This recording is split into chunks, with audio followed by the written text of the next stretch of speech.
Guys, bienvenue dans cette nouvelle série avec le Young Dev. Dans cette nouvelle série, nous allons travailler sur quelque chose d'un peu plus différent. On va aller vers l'IoT. Donc, nous avons une communauté IoT que vous pouvez trouver sur Telegram. Vous pouvez nous rejoindre IoT Community, désolé, IoT Community, que vous pouvez rejoindre sur Telegram. Cette communauté parle de tout ce qui est IoT, Raspberry, Arduino, etc., des systèmes embarqués, bien sûr. Donc, aujourd'hui, je vais vous introduire à Raspberry. Je vais introduire cette nouvelle série concernant Raspberry Pi. Raspberry Pi, si vous voulez.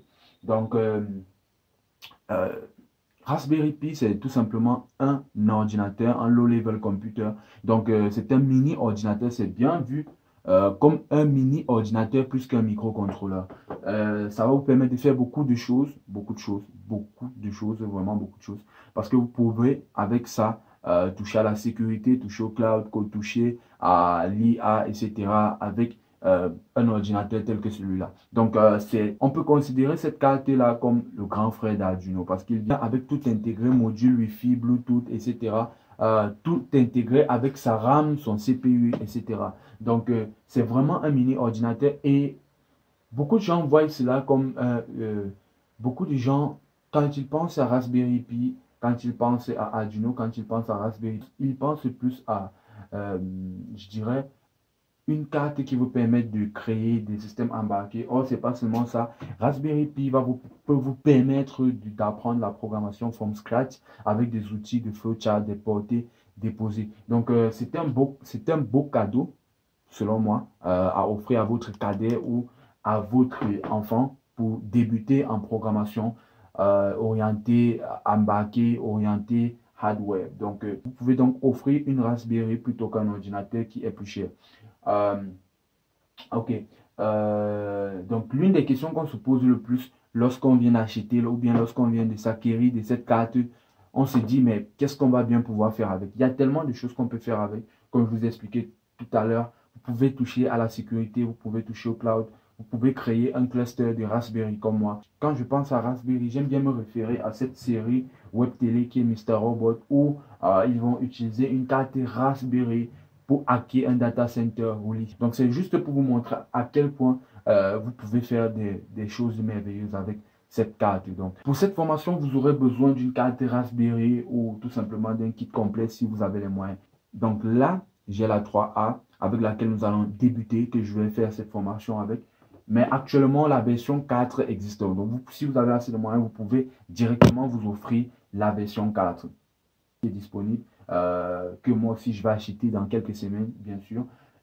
Vous pouvez donc utiliser la 3 qui va satisfaire, qui va complètement satisfaire nos besoins. Donc, il n'y a pas besoin d'acheter plus que ça si vous n'avez pas les moyens. Si vous avez les moyens, vous pouvez acheter même la 2 ou tout simplement la 3 pour essayer la technologie. Ça va aller, il n'y a pas de problème. Donc, vous aurez besoin donc de cette carte ou d'un kit tout simplement. Les kits Raspberry ne viennent pas avec des plaques à essai et autres comme des kits Arduino. Dans ce kit, vous aurez tout simplement le nécessaire pour démarrer avec Raspberry. Donc, à savoir votre carte Raspberry, votre caméra à l'intérieur, votre alimentation, votre carte SD, ventilo, etc.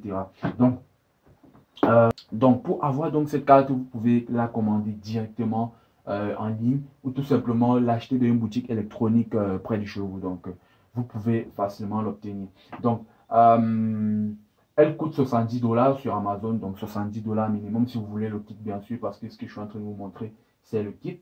Donc, et vous voyez dans le kit, vous avez son alimentation, vous avez, comment je dirais, la boîte qui permet de couvrir, vous avez la Raspberry, puis en elle-même. Si vous prenez la 3, elle va venir avec 1,5 Go de RAM.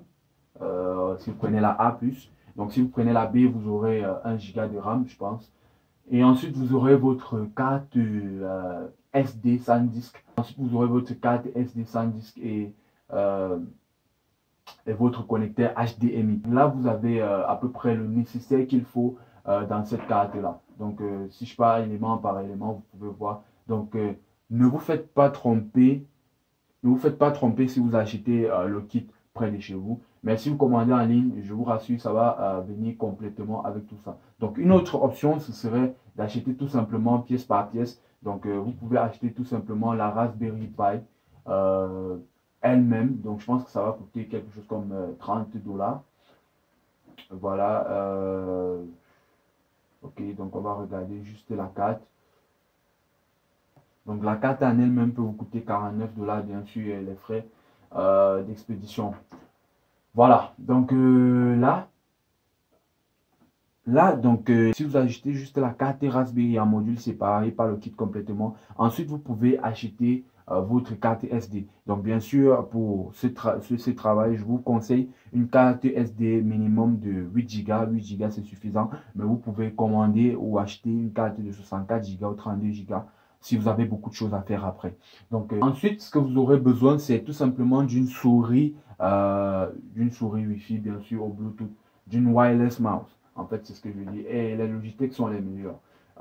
Vous pouvez donc l'avoir avec 9 $, une souris. Et vous aurez aussi besoin d'un clavier externe pour connecter à la Raspberry et pouvoir travailler avec. Donc, un clavier externe peut-être Wi-Fi ou tout simplement USB. Donc, vous inquiétez pas, vous avez vos différents ports. Voilà. Vous avez 4 ports USB si vous commandez une Raspberry 3. Donc, c'est suffisant, largement suffisant pour brancher une clé USB à votre clavier et votre souris directement. OK? Voilà. Pour l'instant, c'est tout ce que vous aurez besoin. Et au fur et à mesure qu'on va évoluer avec la série, vous pourrez ajouter, si vous achetez juste la carte Raspberry, pas complètement le kit, vous aurez besoin d'acheter plus tard votre carte SD qui va contenir votre système. Donc là, vous pouvez utiliser une carte SD. Je vous conseille les SanDisk qui sont les meilleures cartes SD pour moi. Ça, c'est mon jugement à moi. Donc, vous pourrez donc utiliser des cartes SanDisk. Vous pouvez minimum 8 Go peut suffire, mais si vous avez besoin d'installer beaucoup de choses ou plusieurs travaux à faire plus tard, vous pouvez prendre une 32 Go ou une 64 ou une 128 Go de carte SD. Donc, je pense que là, ce sera suffisant pour un débutant.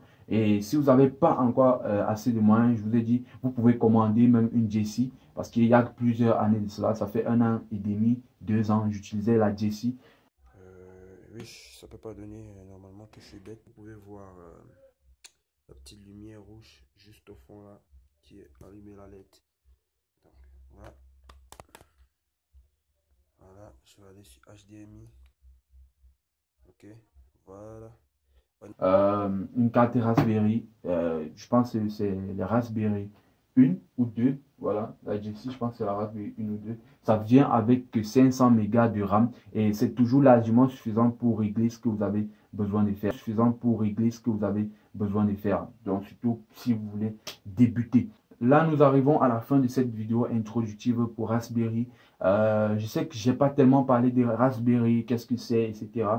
Mais au fur et à mesure, nous allons travailler. Je ne veux pas trop bavarder par rapport à ça. Mais si vous avez déjà une idée de ce que c'est, au fur et à mesure que nous allons travailler, vous allez découvrir la carte proprement dit et vous allez pouvoir faire vos projets avec. Donc, je vous dis à la prochaine vidéo d'installation de Raspbian qui est le système de Raspberry.